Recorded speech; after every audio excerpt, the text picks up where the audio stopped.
This the BLONGshow, young humanitarian style. Yeah, we're gonna talk about age 25 to 30. I hope you saw the last video for age 16 to 24. By now you should have one of these outfits. So let's get into it. Alright, so let's talk a little bit. I had to come up out my outfit because, the lights around. You burn up in one of those. But like I said, by now you should have one of those. If you listen to my video from age 16 to 24, you either own one of those or you own an army outfit. I won't say army, I'll say military. Army was my thing. Let me pause for a minute while I'm at this and give a shout out to all the people out there that's recording their own videos and putting in that work. People see these little posts and they think it's just like a snap of a finger. To do these posts appropriately, it takes a little bit of work.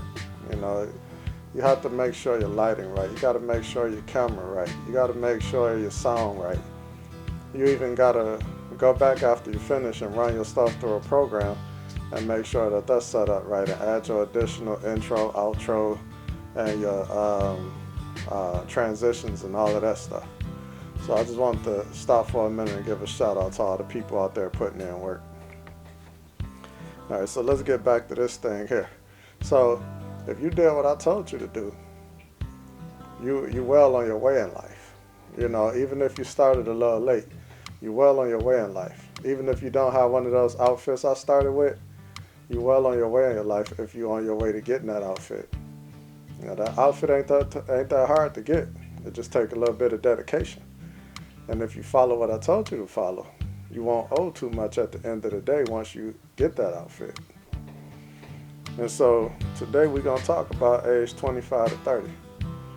We're going to transition right from our 16 to 24 to our 25 to 30. I don't want to leave nobody hanging at all.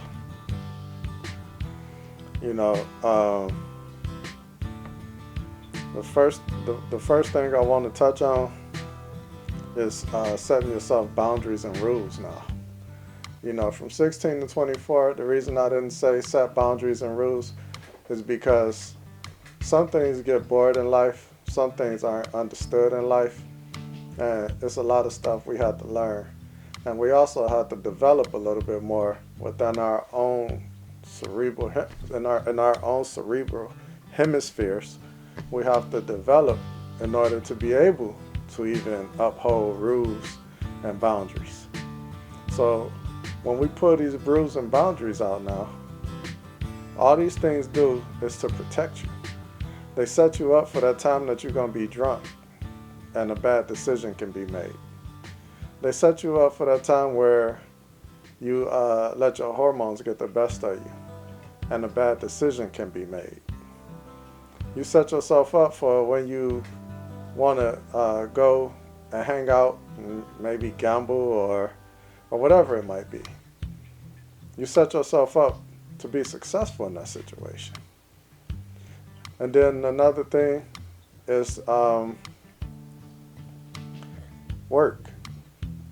You set yourself up to be successful at work. You set yourself up to be successful in the decisions you make at work.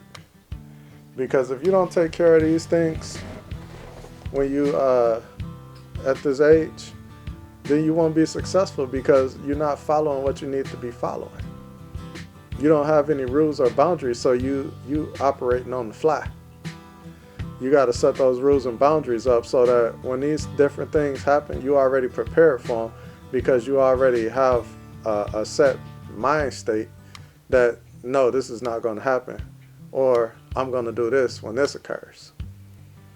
For example, I'm not smoking no weed.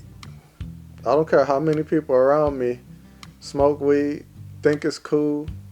And then when I was younger, the thing was, oh, you was a square if you ain't smoke.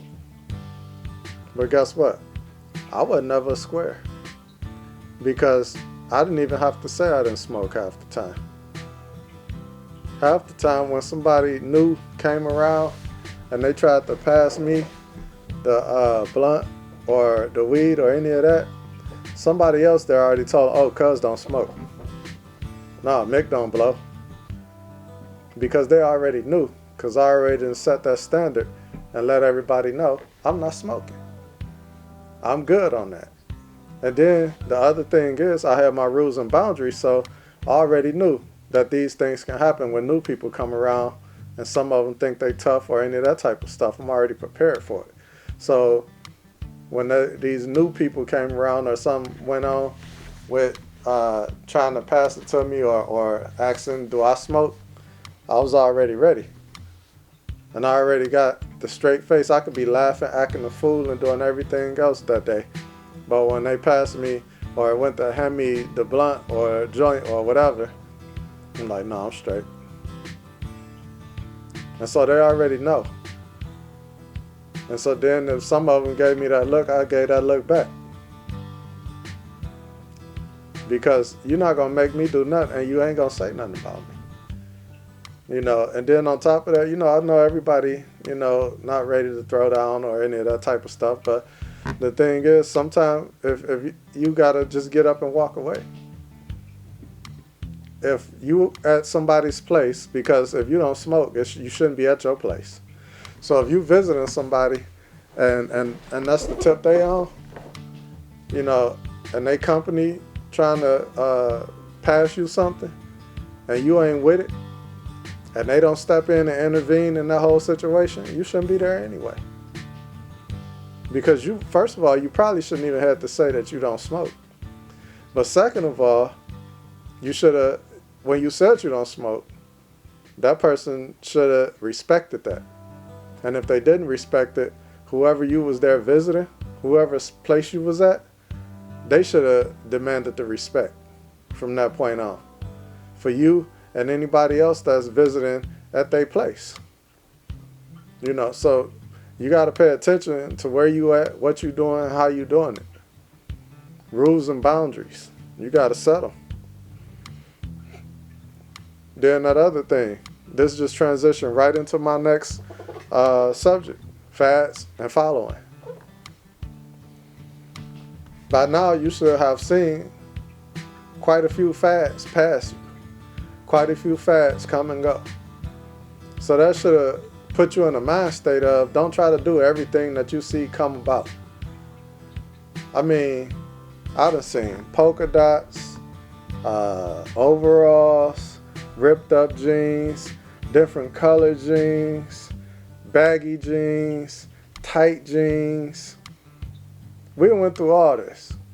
Tank tops, tight shirts, the shirts that 50 Cent brought out, everything.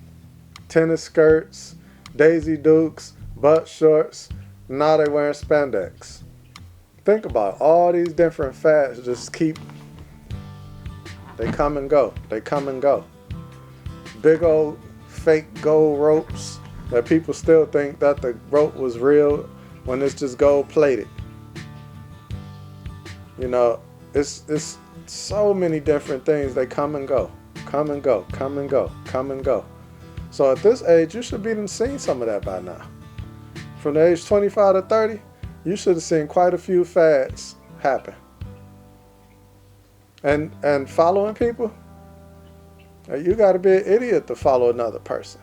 Because if you're following other people, you don't know where your life headed. You don't know what your next move is. You don't even know who you are. So you can't even have no rules and boundaries because you're following people. Like, I sit back and I watch these people say that they fans of other people. Do you know what a fan is? You should look that up in the dictionary. Look up fan in the dictionary. It's a fanatic. Fan is short for fanatic. So you're a fanatic of somebody else? Somebody that's not your mama or your daddy? You're a fanatic of them? You gotta, if you think about it, that's sick. Because you're thinking about somebody that probably don't care nothing about you. You probably meet them and they won't even have a conversation with you. On top of that, they might be rude to you. You know, so start thinking about this different stuff. Don't follow nobody. Follow God. Follow something that makes sense to follow. I ain't saying don't take note from nobody. I ain't saying don't listen to nobody. I'm saying don't follow nobody. Don't be a fanatic. But you're also crazy if you don't take notes from people. If you don't listen to knowledge that people are willing to pass along to you. If you're not willing to look and see the stupid things that people are doing and learn from them. Me, myself, I grew up in Detroit and I grew up in Pontiac, both ghettos. And so while I'm growing up in Detroit, it was a lot of us down there. That was one thing about Detroit. It was always a lot of us. It was like nothing to be 50 or 100 people standing out in the street. And so people like to come to my house.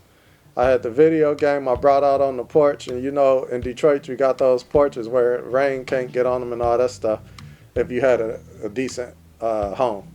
And so I got the Nintendo out on the porch, the little TV, because my daddy, he worked on everything, so I just knew how to do stuff, so I would just do it.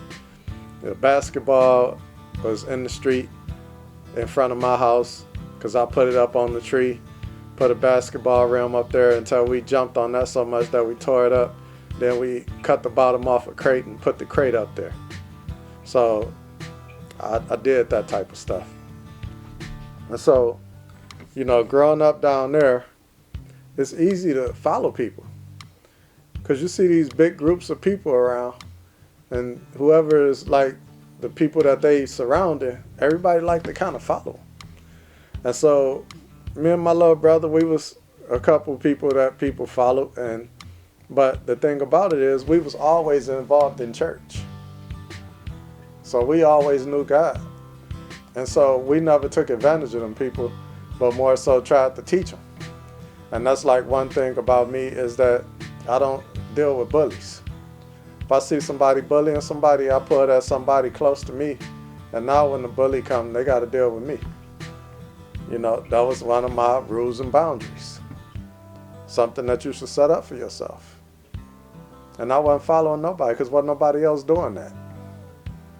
And this is what I'm saying. Don't follow people. Because you know what? Half of them people that was with me, over half of them, they was following. It was a dude that was older than all of us.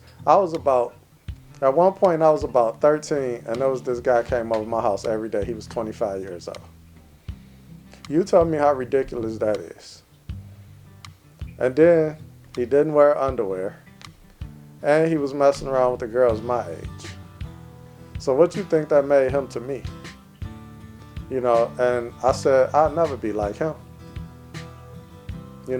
That's what I'm talking about. But everybody thought he was cool. I even thought he was cool. But I did not want to be like him. He even started brand new nicknames for all of us. That's how cool he was. But at the same time, I wasn't interested in never being like him. Never even thought about being like him. So, pay attention to all of that type of stuff. And, now is the time for you to start to be real with yourself.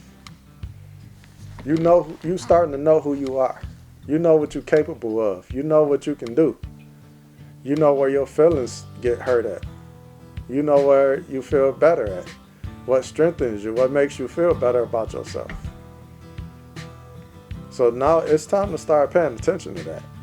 And being honest with yourself about who you are and what you're trying to accomplish in life. What you want out of life. Who you trying to be. Especially if you didn't finish school. Because now you're in the rat race.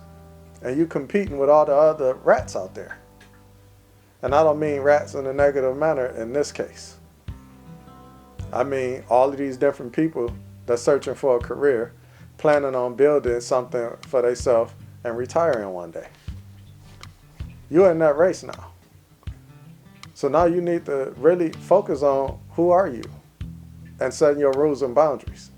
Because now when you seriously get to moving around, especially now if you got a bachelor's degree or a master's degree or a doctorate degree, now, well, you're not going to have a doctorate yet because you're not old enough.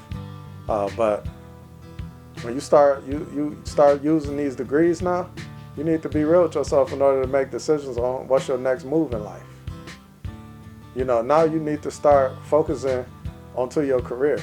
And I'm not saying that you got to have a major job yet, but you need to at least be working at some type of place that's heading in the direction of what your career is going to be, or what you think your career is going to be, and what you plan on your career being.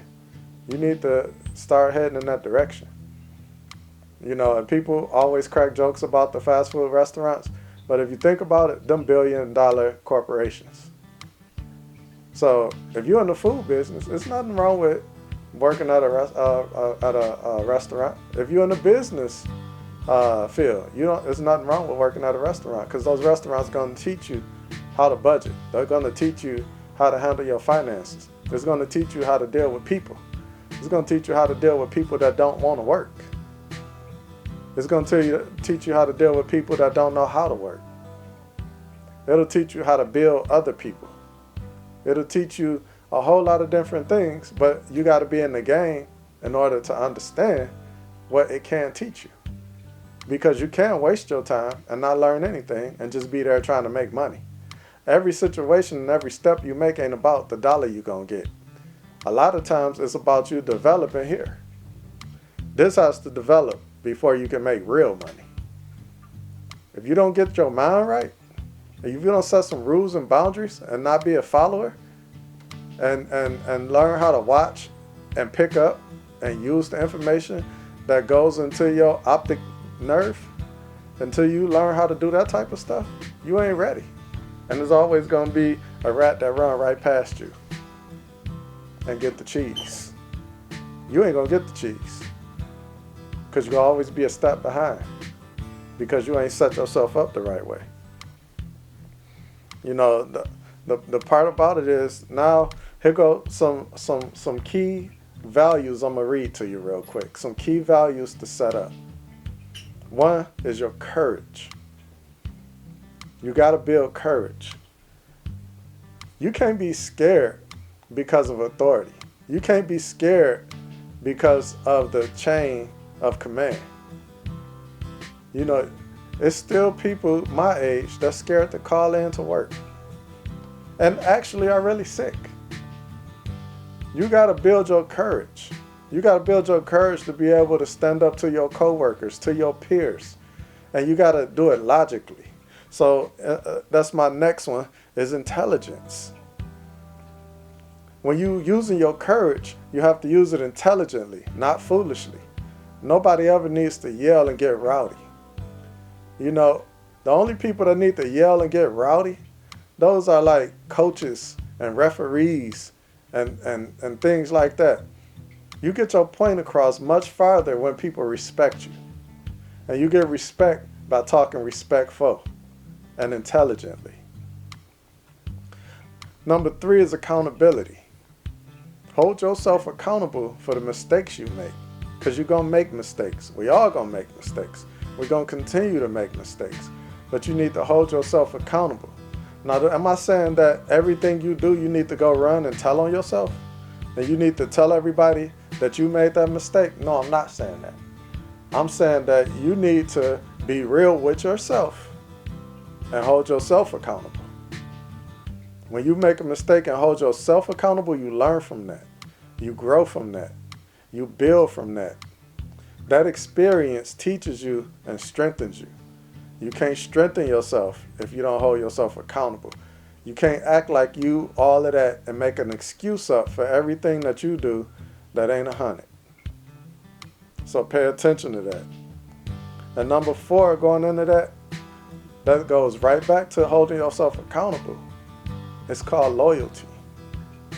Be loyal to yourself, because if you're not loyal to yourself, you can't be loyal to nobody else. How you going to be loyal to somebody else and you fake to your own self? Be loyal to your growth. Be loyal to your spirit. Be loyal to everything that you stand for. That's the only way you can stand for something. That's the only way you can have rules and boundaries. Are you seeing where I'm going with this now? You see that everything I say is going all the way back into a circle? All of it's coming full circle. All of it works together. That comes with knowing yourself. That comes with building yourself. That comes with being who you're supposed to be. You're developing who you are. Age 25 to 30, you're starting to solidify and build the person that you are. Now you can start thinking a little bit about relationships, a little bit about monogamy. Now you can start to think about that at age 25 to 30. Because the people on the other side, and when I say the other side, I mean the other gender, should start also thinking about the same things that you're thinking about in developing themselves in life. So now, if y'all on that same playing field, y'all would kind of notice it. And so that's how you can figure out if you're actually interested in that person or not. But notice I still didn't say make a decision. Notice I still didn't say lock it down. I said start exploring. The military is a little bit different, and so I'm going to step out just a little bit and touch on that at 25 to 30. A lot of people come out after 4 years, 2 years, 8 years. And so if you came out at 24 because you went at 18 or 20 or 22 and you went reserve or whatever, overall you're a civilian now. You're not a soldier if you're not full time. So if you came out, you need to be straight to it. You need to be straight to it. School, school, school. Get you a job, something that might have anything to do with what you're going to school for, but you need to hit school hard and heavy if you didn't do it while you was in there. And you're not far behind. Now, actually, when you finish school, that's going to boost you ahead. But you need to get to it, straight to it. No playing games, no talking about, oh, I've been doing this for so long, I want to chill now and do this and no. It ain't chill time. Chill time come later. Chill time come, I'll tell you when chill time come in the later videos, so you got to keep up with the videos. But chill time come later. You still need to be grinding. You still need to be hitting it hard and getting it in. And so, but if you stayed in the military, good for you. And you should continue to stay until you retire from there. And when you retire from there, you can get you a mediocre job and be just as happy as can be. Because you're going to get so many handouts, all you got to do is handle them right. But what I want to say now, because I don't know if you was like me when I was in there, and I saved my checks every month. If you haven't been saving them, that's what you need to start doing. Screw all that extra stuff and trying to be cool and spending all this money and buying all this crap for what? You're in the military. Why are you buying stuff? You should only be buying a small amount of things that you plan on having for the rest of your life and handing down to your family. You should be buying family heirlooms. And very few of those. Because the thing about it, you don't know what's going to happen to where somebody might double cross you and you lose that. So start putting those checks up that you get every month. Start putting those checks up when you go on tour. So that when you retire, you straight. When you come out, you can buy what you want to buy. You know, the only thing I recommend while you're in there right now, maybe buy a house anywhere and rent it out. That's just another source of income, especially if you got some family out here that you want to help out. Buy the house, do not put it in their name, keep it in your name. Find one of those organizations like Section 8 that pay the bills for the people. Move somebody in there that's getting those benefits so that even if they don't pay their rent, you're really not losing out. The person that's still living there in that city that you bought the house in can, make a little money from you. You know, you can give them a little money, to go check on the house, keep the house up, or take care of your paperwork if necessary. Delivering something or whatever if you have to kick somebody out or any of that type of stuff. Just another little source of income you can have here and there. And then you could use that little money for the little money you want to play with every month. so you don't spend none of your military money. You know, and then now I'm going to move off into a couple of the little extra things. You know, they're not so important, but they are. It's just experiences, I should say, probably. So one of them is by now, dealing with the opposite sex, I'm quite sure you done got your feelings hurt. Some of us think it's heartbreak, but like I told you before, you ain't lived long enough to have your heart broke yet. The people that's in the latter age of what I'm talking about today may have lived long enough to feel a heartbreak, but the people earlier, no.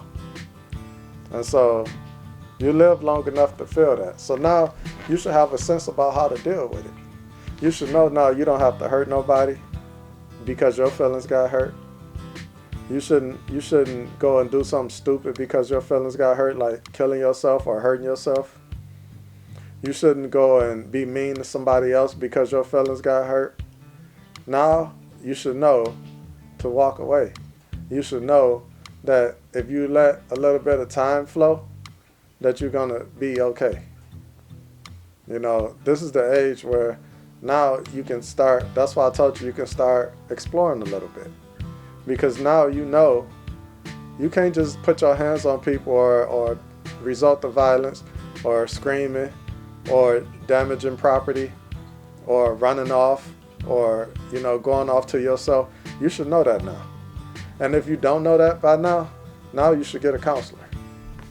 You should get a counselor, and not a counselor that's going to play around with you, but one that's going to keep it real with you and just tell you to grow up and tell you how to grow up. Help you figure that out. You know, at this point in time in your life, it's time for your brain to be able to start thinking. You know, and that's one of the main reasons that I do these shows. I want people to think. Because it's so easy in this world if people just think. Everything could be much easier. But people don't think. They think they thinking. But what you're doing is you're running back in your head what the general public teaches you should do. Whatever, you know, area you're in, you're following that culture. You're not actually sitting back thinking about, well, what if this? Or why did I do that? Or how is this? And that's how a lot of people end up in prison or dead or losing out in life because they're not thinking. The other thing is, by now you probably had some form of an STD. And so that should also put you in a mind state of being careful sexually. You know, we all humans. And we all do different things, but we got to set those rules and boundaries. You know, it's a thing that you need to sit back and think about. Because imagine how embarrassing it is to have an STD. Imagine how scary it is to have an STD. Imagine how stupid it is to have an STD. Imagine how worthless it is to have an STD. So you got to start thinking about, is a lot of the sex that you have even worth it? Is it worth your time? Is it even worth the moment? You know people, learn people. And one or two times is not learning them. Use protection more than once or twice. Use protection not just to avoid conceiving, but to avoid the diseases. Because as time flows, then you get to know people a little bit more. You might think you know them, but you really don't. And then for the people that might have messed up during this time, hopefully during this time, if you did mess up and you got a felony, you only have one. So if you only have one, I'm going to put a show together to help you get that expunged all on your own. You don't need a lawyer or any of that. And but if you do, cut out what you've been doing. And if you're selling drugs, swiping, or doing anything illegal, stop today. Don't even try to finish up whatever you got left. Just cut it all out Only finish up if you owe somebody. Get what you got to get to pay them, and stop today and go watch my video called Life Info. I don't care how old you is, start with that one and then move back to this one and then enjoy my next one. This the BLONGshow, young humanitarian style. I'm just trying to help my people out in order to help this world out. I'm out.